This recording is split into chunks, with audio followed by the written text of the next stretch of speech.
Kodam 2 Sriwijaya menggelar serah terima jabatan sejumlah pejabat baru, di antaranya Kepala Penerangan Daerah Militer 2 Sriwijaya dari pejabat lama Kolonel Infanteri Johan Darmawan pada Letkol C.A.J. Jono Marjono. Selain Sertijab Kapendam, juga dilakukan Sertijab dan Demadam 2 Sriwijaya dan Kakumdam 2 Sriwijaya, serta penyerahan jabatan Kapus Kodaldam 2 Sriwijaya yang dipimpin Pangdam 2 Sriwijaya Majen TNI Agus Suhardi. Sebenarnya untuk serah terima jabatan ini kan hal yang biasa dilakukan dalam institusi kami.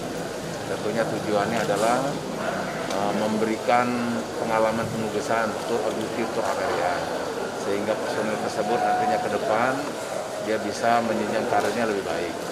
Kemudian yang baru tentunya akan memberikan pengalaman dia untuk melaksanakan tugas sesuai jabatannya.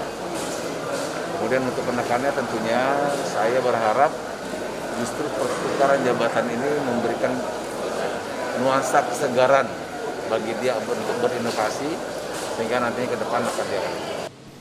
Sertijab untuk memberikan pengalaman baru, sehingga personil bisa mengembangkan karir lanjutan. Pangdam berharap rotasi jabatan dapat menjadi penyegaran untuk berinovasi dalam berkarya.